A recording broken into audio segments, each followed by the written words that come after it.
Je suis là aussi pour dénoncer toutes les maltraitances faites aux femmes. Et heureusement qu'il y a des associations d'ailleurs, parce que la ville, l'élu, peut recevoir, peut conseiller, mais l'accompagnement se fait bien par les associations. On n'a pas, si vous voulez, le matériel, nous disons, pour accompagner ces personnes. Et dans les associations, il y a toutes les personnes qualifiées, c'est-à-dire soit des psychologues, soit des accompagnateurs, soit des travailleurs sociaux, qui peuvent prendre en charge d'abord la souffrance, parce que c'est le principal.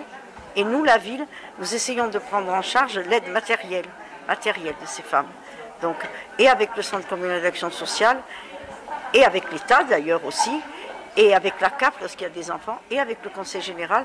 Et tout ça ne fait, concernant les femmes et les maltraitances faites aux femmes, qu'une seule famille. Une femme meurt chaque jour.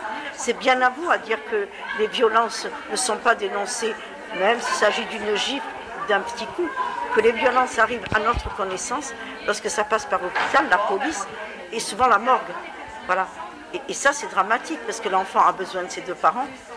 Et alors, comment naviguer là pour maintenir la famille qui est, me paraît, le socle de la société, et comment en même temps, voilà, éliminer celui qui empêche cette famille de vivre. Voilà. Mais souvent, il est père nourricier en même temps.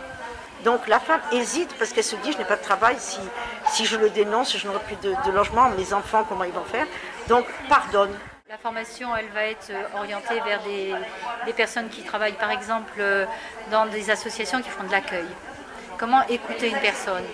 C'est fondamental de savoir reformuler, de savoir prendre du temps pour mettre la personne en confiance, pour qu'elle puisse s'exprimer. Bon, ce qu'on parle en psycho, on dit le transfert et le contre-transfert, c'est-à-dire cette confiance et cette bienveillance qui va s'installer, qui va permettre aux gens de dire des choses.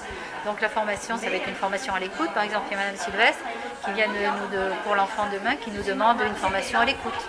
Vous voyez, ce sont des choses qui effectivement sont importantes parce que quand on est en face de quelqu'un qui est en difficulté, savoir l'écouter, c'est fondamental. On peut aussi faire des groupes de parole. Des groupes de parole, par exemple cette année, on va axer notre travail sur les familles monoparentales. Donc comment pouvoir aider ces familles monoparentales? On sait que c'est majoritairement des femmes qui sont en précarité financière.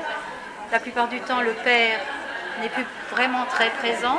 Donc, comment aider tous ces gens, toutes ces femmes, à développer leurs compétences et à reprendre une estime de soi? Il y a de gros progrès parce que les gens se rendent compte que c'est fondamental. Mais il fut une époque où effectivement ça manquait, parce que dans les commissariats de police ce matin, on l'a bien entendu, hein, le procureur le disait et le commissaire aussi. Au départ, c'était pas du tout, on n'entendait pas la parole de la femme. Alors que maintenant, il y a vraiment des gens qui sont formés à ça, qui savent écouter.